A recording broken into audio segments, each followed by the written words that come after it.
Olá, você que me segue no Rodrigo Silva Arqueologia, estamos aqui juntos para mais um estudo sobre a Palavra de Deus, para conhecer um pouco mais a história da Bíblia Sagrada, os elementos arqueológicos que nos ajudam a compreender melhor esses fatos de tantos e tantos séculos no passado. E hoje eu gostaria de falar com vocês um pouco sobre as origens, a história, como surgiu o Evangelho de Mateus. Eu já gravei na semana passada, já postei na semana passada, sobre o Evangelho de Marcos. Então agora vai o Evangelho de Mateus, que apesar de aparecer em primeiro lugar aqui no Novo Testamento, talvez não foi o primeiro evangelho a ser escrito. Alguns teólogos, eu estou nesse time, acreditamos que o Evangelho de Marcos antecede ao Evangelho de Mateus. Mas isto não impede de Mateus ter feito os primeiros rascunhos sobre a vida ou sobre os ensinos de Jesus. E é sobre isso que eu vou falar hoje. Mas, antes de começar o nosso assunto, você sabe, eu tenho sempre que repetir o convite para você que não é inscrito, se inscrever aqui no nosso canal, tá bom? Você é muito bem-vindo a essa família do Rodrigo Silva Arqueologia. Se já é inscrito, deixe o seu like se gostar do conteúdo. Não esqueça de ativar o sininho de notificações, porque é ele que vai lembrar sempre você toda vez que eu postar algum vídeo novo aqui no canal, tá bom? Então vamos lá. Falando hoje sobre o Evangelho de Mateus. Eu vou tentar dividir a minha fala aqui em três momentos. Primeiro eu vou falar um pouco sobre a pessoa do próprio Mateus, quem teria sido ele. Em segundo lugar, um pouquinho sobre a estrutura do Evangelho de Mateus, como é que ele está formado. E a terceira, como é que provavelmente o Evangelho surgiu, tá bom? Quais são as origens desse Evangelho? Então vamos começar falando sobre o seu autor, Mateus, ou Matiarro Levi, Mateus, Matiarro Levi, nomes bem judaicos, bem judaicos. Eu acho que, além do Evangelho de João, que eu ainda vou comentar, Mateus é o mais judeu dos evangelistas ali. Porque Marcos, como eu falei na semana passada, embora provavelmente venha de mãe judia, talvez tivesse um pai romano, ou gentil, ou goi, ou não judeu. E Lucas, tudo indica que ele fosse de ascendência grega, embora não é uma certeza para longe de qualquer questionamento. Agora, Mateus não. Os dois nomes dele, Mateus Levi ou Levi Mateus, são nomes bem hebraicos, bem judeus. Quando você vai na Bíblia, por exemplo, Matiarro, que é um nome, acho bonito, né, em hebraico, alguns falam Matial, outros falam Matiarro, com o aspirado ou não. Mateus significa um presente de Deus, uma dádiva de Deus, algo que Deus deu, algo que Deus deu. Talvez quando ele nasceu, seus pais, pensando justamente no significado daquele momento de ter um filho homem, colocaram o nome dele de Mateus. Esse aqui é um presente de Deus para nós. Eu já falei disso em outros vídeos, dessa prática do judaísmo antigo, não só o judaísmo, mesmo algumas nações vizinhas ali dos judeus, de escolherem um nome pelo seu significado, seja por algo referente ao contexto imediato do nascimento daquela criança ou algo referente ao futuro daquela criança, o que se deseja para ela ou a partir da vida dela, etc. Por isso que quando uma pessoa muda radicalmente de vida, pode ocorrer uma mudança radical de nome também, como Abrão, que virou Abraão, Sarai, que virou Sara, Jacó, que virou Israel e assim por diante. Mas vamos falar um pouquinho sobre Mateus, esse presente de Deus. O segundo nome dele, Levi, significa aquele que está atado, unido a. Uma das palavras para marido em hebraico bíblico seria Levi, Levi. A tribo de Levi vem de alguém também, xará dele, chamado Levi. E como eu falei que Levi tem esse significado em hebraico de aquele que está unido a, que está amarrado a. Aliás, até uma coincidência aqui. Eu confesso que eu não sei se é uma mera coincidência ou se tem uma relação etimológica distante, que talvez eu precisaria estudar um pouquinho para chegar. Por quê? Porque eu falei que Levi, significando aquele que está atado a, amarrado a, unido a alguém. Então, quando um está unido ao outro, ele é Levi em relação ao outro. Esta foi uma palavra usada também para referir-se a marido, aquele que está unido a, amarrado a, atado a. E é interessante que os americanos, os ingleses, né, todos aqueles de fala inglesa, de origem saxônica, chamam o marido de husband. Husband significa band, a atadura, amarrar, e hus, aquele que está amarrado a. Então, husband, aquele que está atado a, está amarrado ao mesmo significado da palavra Levi, que também podia ser um designificativo, uma designação, corrigindo o português, uma designação de marido. Aliás, deixe-me abrir um parênteses em Mateus aqui, já que eu falei isso, deixe-me ir lá para o livro de Gênesis, capítulo 29, só para ilustrar para vocês essa questão que eu falei de nome escolhido pelo significado e como é que o nome Levi tem um sentido todo especial na vida de Leia, que colocou o nome do seu filho de Levi. Leia, vocês sabem, ou Lia, como algumas traduções em português o trazem, era o nome de uma das esposas de Jacó, a primeira esposa dele, na verdade, porque a segunda esposa seria Raquel, e Jacó amava Raquel, ele não amava tanto Lia. E até dá um sermão isso aqui, dá até um vídeo que um dia eu possa fazer para vocês. Como é que Lia sempre procurava ser amada pelo marido a todo custo, né? Ela procurava sempre a atenção de Jacó e nunca conseguia. E quando você vai lendo aqui na Bíblia, Gênesis capítulo 24, você vai ver que cada vez que ela tinha um filho, ela esperava atrair a atenção e o amor do marido com esse filho. E ela colocava o nome nas crianças. Sim, no judaísmo antigo, com poucas exceções, eram as mães que escolhiam o nome das crianças e não o pai, e o nome era escolhido no dia da circuncisão, ou pelo menos anunciado no dia da circuncisão. Então ela escolheu o nome dos filhos. Então quando ela teve o primeiro filho de Jacó, ela falou, pô, agora Jacó vai me amar. Aí ela coloca o nome do menino de Rúben. Em hebraico, uma das formas que tem de você fazer uma exclamação em hebraico bíblico é ru. A gente fala assim, ó, né? Em português, ó. Em hebraico seria ru. E a palavra para filho é ben. Então, por exemplo, ela colocou Ruben, que quer dizer, ó, menino, Ruben. E aí a Bíblia fala, Lia, ou Leia, ficou grávida e deu à luz a um filho, a quem deu o nome de Ruben, porque disse, o Senhor viu a minha aflição, por isso o meu marido vai me amar, porque ele queria um menino e eu dei, um menino para ele. Mas isso não aconteceu, ele não amou mesmo assim. Aí no verso 33 diz, ela ficou grávida outra vez e deu à luz um menino e disse, o Senhor ouviu que eu estava desprezada e me deu este filho. Ele deu o nome de Simeão. Simeão vem justamente da raiz da palavra Shema, que significa ouvir. Então ela, Shmion, né, ouvir. E ela faz um trocadilho. O Senhor ouviu a minha aflição, ouviu que eu era desprezada, melhor, e por isso o nome do menino será aquele que ouve, Shmeon.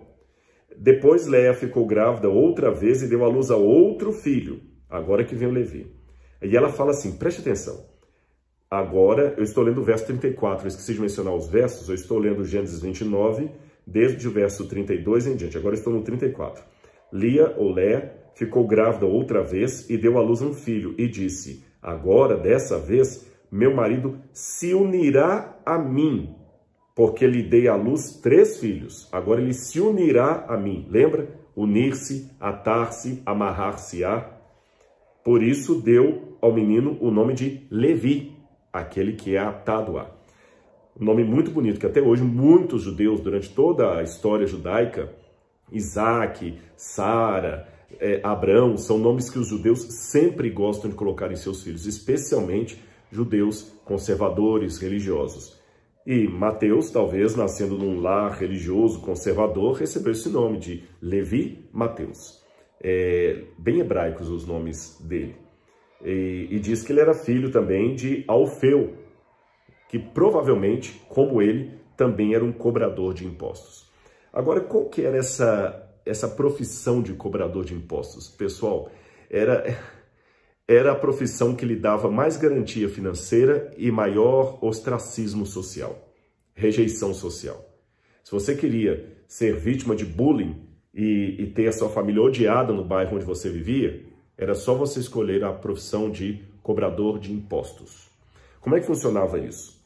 Quando Herodes o Grande morreu, porque você sabe a Bíblia tem vários Herodes, né? E quando Herodes o Grande, aquele que mandou matar as criancinhas em Belém, morreu, o reino dele foi dividido entre seus filhos, Herodes Filipe, Herodes Agripa, Herodes Arquelau, e o Herodes Antipas ficou com a região norte, com a região da Galileia, e outras partes também, mas especialmente a Galileia. E como ele dominava, o Antipas dominava a Galileia, ele era o responsável por cuidar dos impostos da Galileia para entregá-los bonitinho para Roma. E Roma controlava tudo. Só que Roma era muito esperta. Roma, às vezes, quando ela ia dominar um povo, ela gostava de deixar como, vou usar essa expressão, capatazes do povo, gente deles. Ou seja, o romano achava que se ele colocasse um rei, vassalo ao imperador romano, para cuidar daquele povo, um rei daquela própria etnia, eles iam ter menos problemas de revolução. Então, se Roma estivesse hoje como um império dominando a Europa, eles colocariam um italiano para tomar conta da Itália, eles colocariam um português para tomar conta de Portugal, eles colocariam um espanhol para tomar conta da Espanha, um francês para tomar conta da França. Mas todos esses seriam apenas subservientes, vassalos do imperador romano. Percebeu a jogada? É por isso que eles deixavam na mão dos Herodes, exceto quando a situação da Judéia ficou tão insustentável que não dava mais para ter um judeu cuidando da Judéia. E aí eles trouxeram os governadores e depois procuradores romanos. Um deles foi Pôncio Pilatos, que participou do julgamento de Jesus. Mas isso é outra história. Também é outra história se Herodes era de fato judeu ou meio idumeu. Também é para outro momento isso aqui. Mas o fato que Herodes Antipas ficava ali e ele, por sua vez, nomeava algumas famílias judaicas para cobrar o imposto do pessoal. E esse pessoal acabava enriquecendo muito, engordando muito os seus cofres.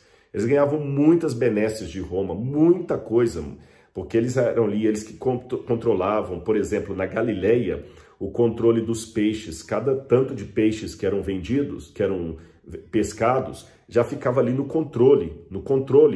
E ele tinha que anotar tudo e as pessoas falavam, pesquei tantos peixes, havia soldados, um cobrador de impostos poderia ter soldado romano para ajudá-lo a passar de um canto para outro.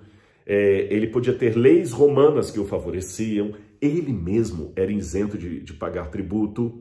Então o camarada tinha muita grana. Mas agora imaginem, os judeus odiavam esse povo. É mais ou menos assim como, eu vou dar um exemplo meio perigoso, mas você vai entender. É como um fiscal da prefeitura que chega hoje para fechar um estabelecimento na época da pandemia. E ele é fiscal da prefeitura, ele trabalha, mas ele talvez até mora ali no bairro, alguma coisa, e as pessoas o odeiam porque ele chega lá para lacrar. Era pior ainda do que isso. Na verdade, eu estou fazendo essa comparação, mas era pior. O povo tinha verdadeira ojeriza de cobradores de impostos. Aliás, eu estava assistindo, não assisti todos ainda, só alguns episódios do The Chosen, muito interessante, embora tenha muita licença poética ali, nem tudo era como a Bíblia falou, mas ainda assim eu não tiro o brilhantismo daquela série, muito interessante mesmo. Como eu falei, tem alguns anacronismos ali, vela de cera que eles não tinham na época, coisas que arqueólogo fica percebendo, e também algumas licenças poéticas, coisas que a Bíblia não diz. Mas a essência está interessante ali, a forma como eles estão construindo os personagens do Novo Testamento. E me chama a atenção que eles colocam Levi Mateus como quase assim um autista. Ele tem trejeitos de um menino autista, de um rapaz autista. Isso me chamou muito a atenção. É lógico, não há nada na Bíblia nem na tradição que possa identificar Mateus como sendo um autista. E até o episódio que eu assisti, não sei se mais pra frente vai falar isso, mas até o episódio que eu assisti no The Chosen, não fala nada diretamente de Mateus como autista, mas os trejeitos dele demonstram assim. E eu achei bacana eles construírem desse jeito, porque coloca um elemento de inclusão muito bacana ali no chamado de Jesus. Jesus chama todos, inclusive aqueles que a sociedade olha com o olho atravessado, porque são diferentes dos ditos normais.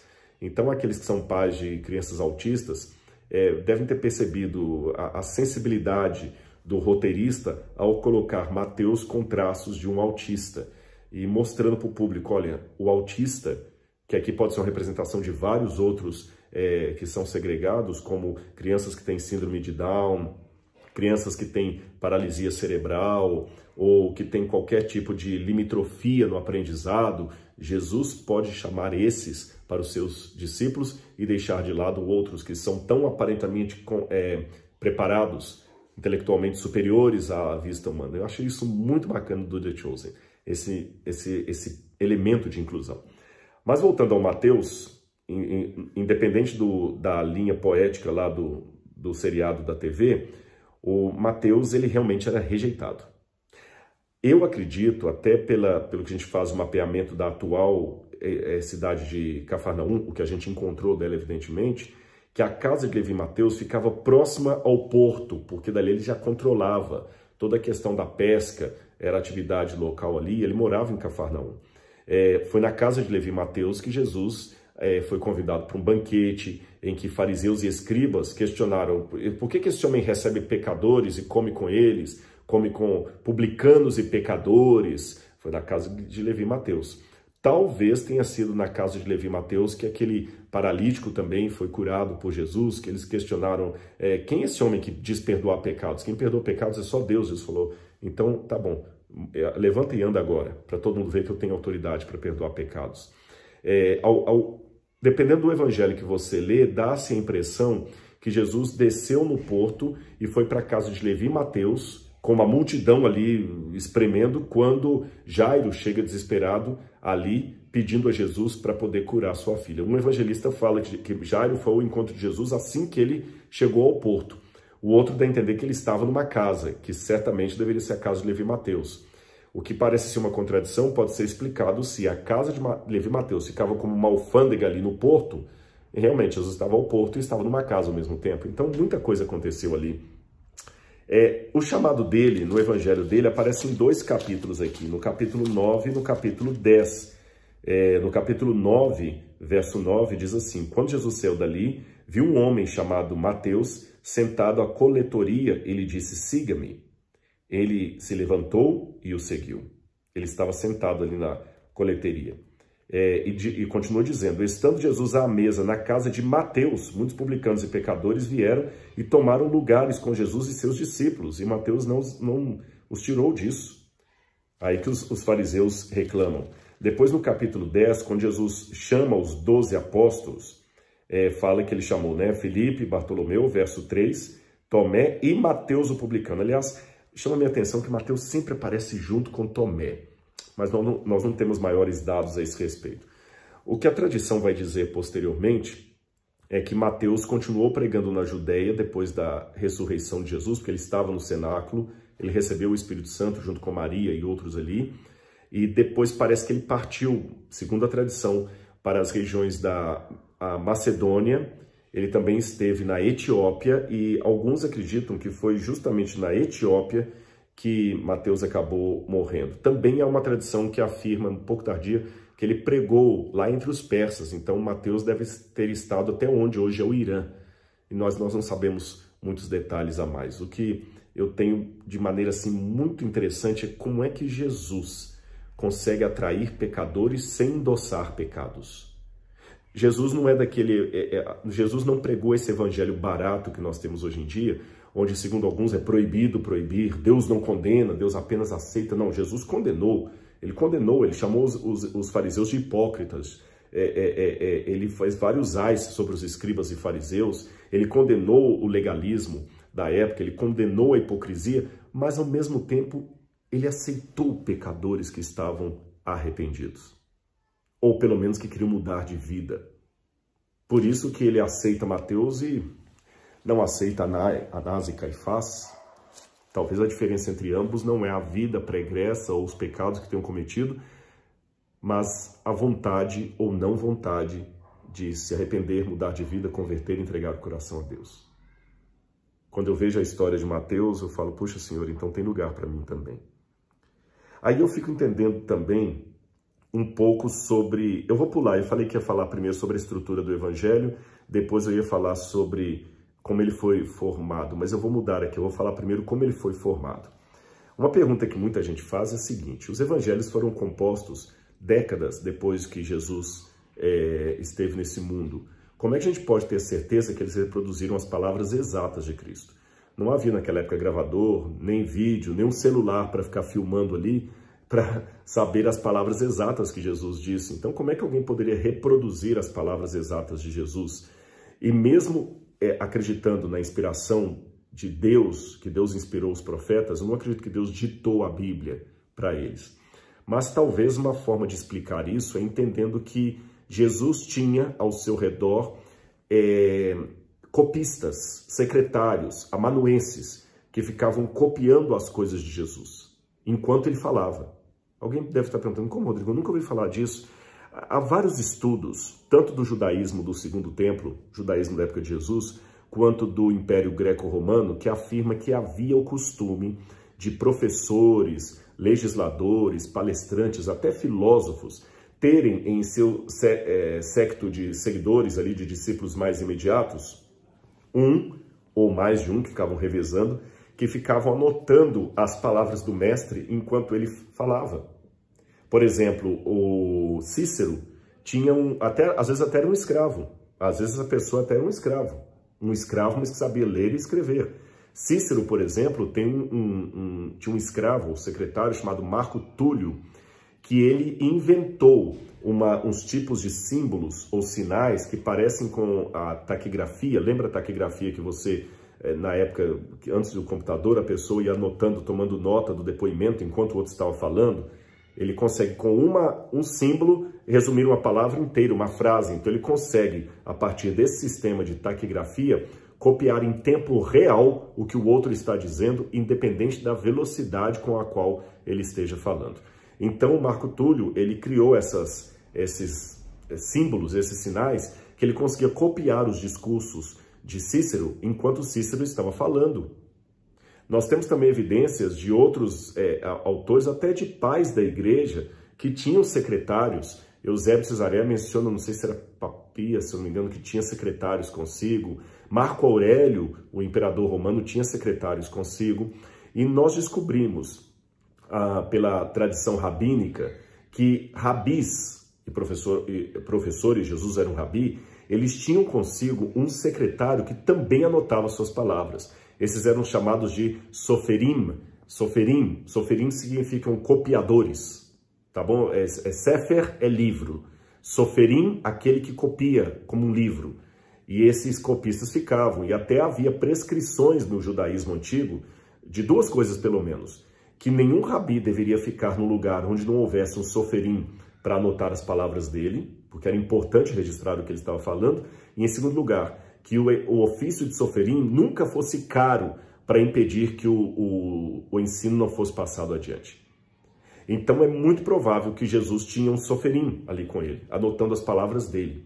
Essas palavras de Jesus, ou chamados ditos de Jesus, foram anotados enquanto ele estava falando. Aí me chama a atenção que alguns autores, e eu mais ou menos me inclino também nessa linha, acreditam que havia, antes dos evangelhos canônicos que nós temos na Bíblia, uma fonte que eles apelidaram em alemão de fonte que, porque que vem do alemão Quell, Quell em alemão significa fonte, até fica redundante, fonte, origem.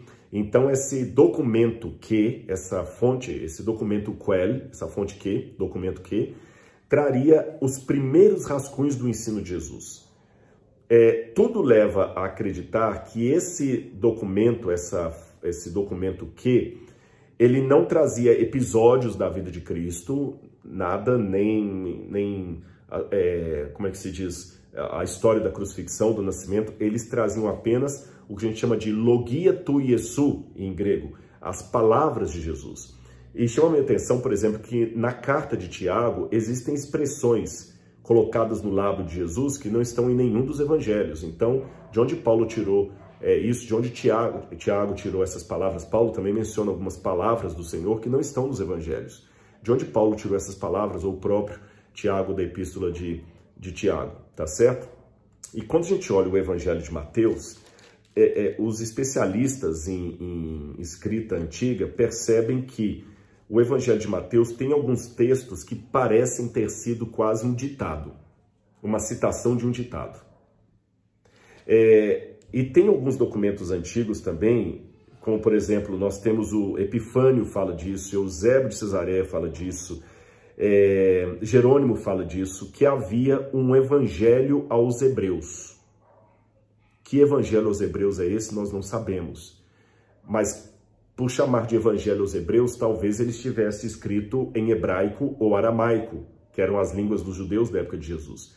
E um antigo autor, aliás, dois autores que eu vou citar para vocês, um é Orígenes, falava que Mateus era o autor desse evangelho aos hebreus.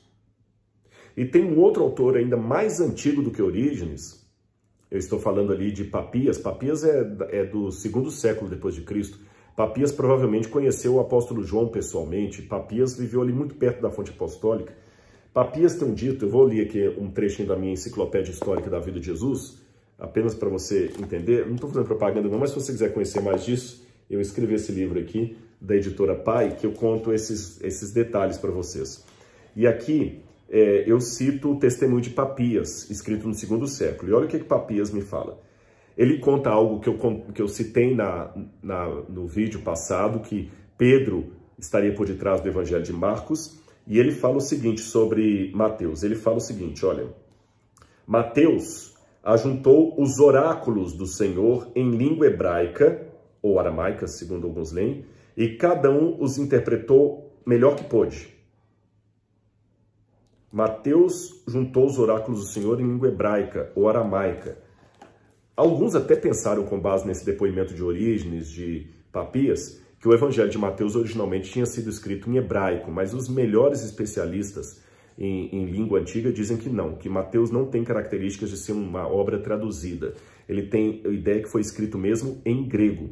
Mas qual a ideia que eu trabalho? Eu acredito que Mateus poderia ser, por ele saber ler e escrever, porque ele era um cobrador de impostos, Mateus deveria ser um daqueles soferim que ficavam copiando as palavras de Jesus enquanto Jesus estava falando, recolheu isso em língua hebraica, e esses documentos de Jesus, que a gente chama de fonte, de documento Q, junto com o Evangelho de Marcos, serviram de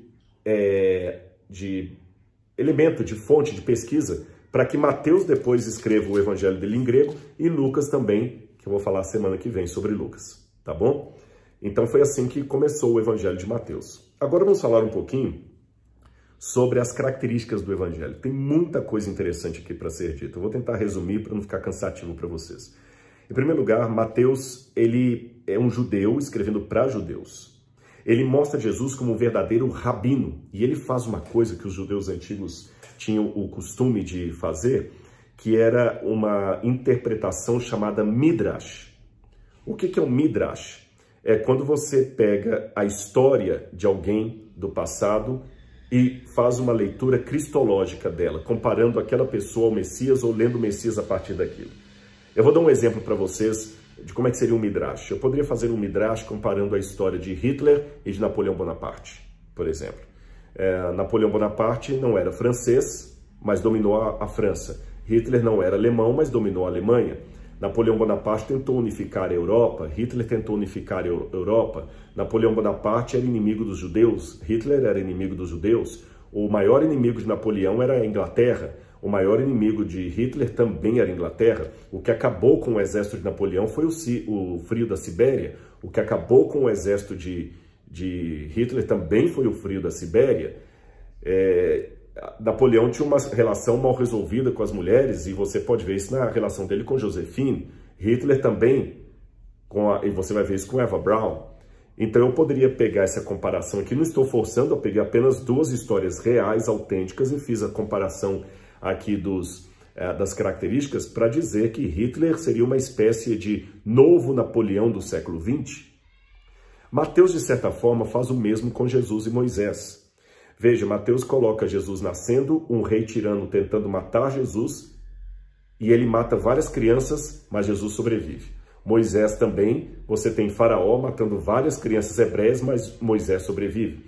Quando Moisés sobrevive, ele vai para onde? Para o Egito. Mateus também coloca Jesus sobrevivendo e descendo para o Egito. Moisés sai do Egito e tem 2 períodos de 40 anos no deserto. Jesus também sai do Egito e tem um período de 40 dias no deserto. Ainda no deserto, Moisés sobe ao Monte Sinai e traz os 10 mandamentos. Ainda no deserto, ou depois do deserto, Jesus sobe a montanha e traz as bem-aventuranças, o Sermão da Montanha, que são os 10 mandamentos na linguagem do reino. Mateus quer abrir o evangelho dele dizendo de maneira bem clara: Jesus é o filho de Davi, ele é o Messias, que ele põe a genealogia de Jesus como filho de Davi, ele é o Messias e ele é o novo Moisés, trazendo uma releitura da lei mosaica, agora na ótica do reino. Outra forma que nós temos de entender o evangelho de Mateus é como é que ele divide geograficamente o ministério de Jesus em 2 áreas. Judeia e Galileia. Ele começa o evangelho mostrando o nascimento de Jesus e o que aconteceu na Judeia, porque ele fala que Jesus nasceu em Belém da Judeia, etc, etc.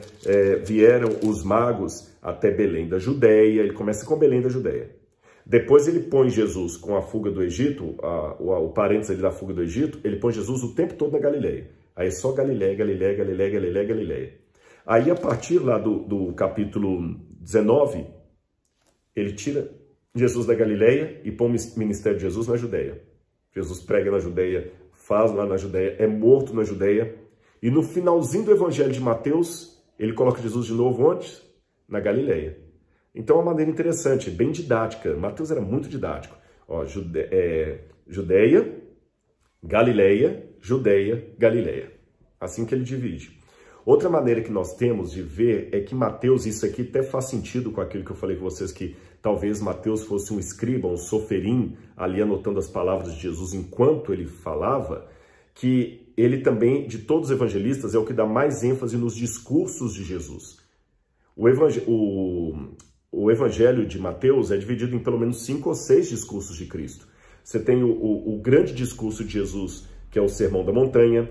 Depois você tem esse Sermão da Montanha, isso aqui no capítulo 5, vai até o capítulo 7, verso 29. Todo isso aqui é um Sermão da Montanha. Depois que você termina o discurso de Jesus no Sermão da Montanha, que é o sermão justamente da ética, você vai para o capítulo 9 de Mateus, a partir do verso 9, aí ele começa um outro discurso dele aqui. Deixa-me só conferir aqui. No 9:35. Ele começa aqui, a partir do 9:35, outro discurso de Jesus, segundo discurso, onde ele fala da missão, do reino. Ele manda os discípulos pregar, ele chama os discípulos, dá admoestações para eles, vai do capítulo 9 até o capítulo 13 esse discurso. Aí depois, você tem um outro discurso de Jesus, a partir do capítulo 13, que é o discurso das parábolas, onde Jesus faz, o terceiro discurso, ele fala das parábolas, ele explica a natureza do reino que ele está proclamando. E quando você vai para o capítulo 18, ele fala da comunidade que está à espera do reino, a igreja. É o quarto discurso de Cristo. Aí quando você vai para o capítulo 23, ele tem um discurso de repreensão aos judeus de seu tempo e de escatologia, de fim do mundo, que ele vai contar os sinais da sua vinda. E lá no final, você tem o último discurso de Cristo, que é o resumo que ele dá de tudo, que é Mateus 28, onde ele fala: ide, portanto, fazendo discípulos em todas as nações, batizando-os em nome do Pai, ensinando-os a guardar todas as coisas, eis que estou com vocês até o fim do mundo. Ou seja, todas as temáticas dos 5 discursos principais, ele repete aqui. É fantástico de estudar isso no Evangelho de Mateus. Existe uma última coisa de Mateus que eu queria chamar a atenção de vocês aqui, é uma coisa um tanto polêmica. A data que Mateus escreveu e por que ele escreveu esse seu evangelho. Eu vou levantar uma hipótese para vocês aqui que não é única. Dependendo do teólogo, do livro que vocês lerem, vai ter uma ideia talvez diferente da minha. Eu situo o evangelho de Mateus mais ou menos ali na época do rei Herodes Agripa. Por quê? Lembra que eu falei com vocês que a Judeia perdeu a jurisdição judaica porque eles colocaram governadores e procuradores judeus? Pois bem, Herodes Agripa era muito amigo de Cláudio. E quando Cláudio se tornou imperador de Roma, Cláudio chegou para Herodes e falou assim: Herodes, eu vou devolver a Judeia para você. Ai, que bom, fiquei feliz. Agora você vai voltar a ser rei da Judeia como seu avô era. Só que tem um problema. Eu estou tendo muita revolução ao longo do império aqui, provocado por gente da sua raça, por judeus. Você tem que me ajudar nisso aí. Até tem um episódio de Tácito, se eu não me engano, agora estou em dúvida se é Tácito ou é Suetônio, um dos 2 autores romanos, diz que, acho que é Tácito, que por esse tempo, muitos judeus se levantaram em revolução em Roma, então Cláudio os expulsou de Roma. Mas Tácito mesmo, Tácito dá um elemento a mais, que eles se levantaram por causa de um certo Crestos, que alguns pensam que pode ser uma corruptela do nome Christos. Então, é provável que Herodes tenha falado para o imperador Cláudio assim: não, Os inimigos de Roma não são os judeus de maneira geral, são seguidores de um tal Jesus de Nazaré. Deixa que eu vou dar jeito nele para vocês. E é aí que começa a primeira perseguição aos cristãos em Jerusalém, de 41 a 44 depois de Cristo, que foi a perseguição de Herodes. É aí que ele mata Tiago, aí que ele manda aprisionar os apóstolos, aí que causa aquele reboliço todo, muitos são obrigados a fugir de Jerusalém e ir para Pela. Essa perseguição continua com Herodes Agripa II, que vai estar alcançando a época de Nero, e que ele vai apresentar até a Paulo, né? Então, provavelmente parece que o Evangelho de Mateus foi escrito ou composto nessa época, porque Mateus parece querer deixar bem claro para Roma que eles não são aqueles inimigos de Roma, que são os falsos judeus que os estão acusando disso. Parece antissemita o que eu vou dizer, mas Mateus, até certo ponto, ele começa a desenhar a ruptura entre a igreja e a sinagoga. Mas não é antissemitismo, não é uma ruptura porque os cristãos agora começaram a cuspir no judaísmo, não é isso, mas é porque os próprios judeus estavam expulsando os cristãos da sinagoga e acusando os cristãos de serem aqueles judeus problemáticos. Então agora eles tinham que, de certa forma, mostrar para Roma que eles não eram os problemáticos. Por isso que Mateus escolhe os discursos mais pacíficos de Jesus. Se o teu inimigo, que é o romano, te obrigar a andar 1 milha, anda 2. O meu reino não é desse mundo. Dai a César o que é de César e a Deus o que é de Deus. Mateus tem em várias passagens um pronome possessivo que sumiu em algumas traduções. Ele fala assim, Jesus nesse tempo ia à sinagoga deles, os fariseus e líderes deles. Por que esse deles? Por que toda hora que ele vai falar dos líderes do judaísmo, das instituições judaicas, Mateus sempre usa os fariseus deles, as sinagogas deles? Percorria Jesus a sinagoga deles, para mostrar que nós não somos deles ali. E a ênfase que Mateus dá num dos seus discursos à comunidade que aguarda o reino, ele a identifica com a igreja, não tanto com a sinagoga. Perceberam? Não que Mateus fosse antissemita, pelo contrário, ele era judeu e eu falei, é o que escreve de maneira mais rabínica. Ele mostra Jesus como sendo aquele que não aceita revogar a lei e os profetas, mas cumpri-la. Não vim para destruir a lei e os profetas, qualquer que menosprezar um dos menores mandamentos será considerado mínimo no reino de Deus. Mas ele mostra o nascimento de uma comunidade de origem judaica, com tradições judaicas, mas que reconhecera como Messias aquele que os líderes judeus de seu tempo não aceitavam como Messias, Jesus de Nazaré. Um homem que foi rejeitado e escreveu, inspirado pelo Espírito Santo e com maestria, sobre a rejeição do Filho de Deus. Essa é a história do Evangelho de Mateus. Hoje eu demorei um pouquinho mais, o vídeo ficou um pouco mais longo, mas eu quis dar um resumo para vocês aí entenderem. Isso é matéria de um semestre inteiro na faculdade, mas que você possa agora, conhecendo esses elementos, estudar mais o Evangelho de Mateus e descobrir outras coisas que eu nem tive tempo de mencionar aqui nesse vídeo, tá bem? Um grande abraço e até o nosso próximo encontro. Tchau, tchau!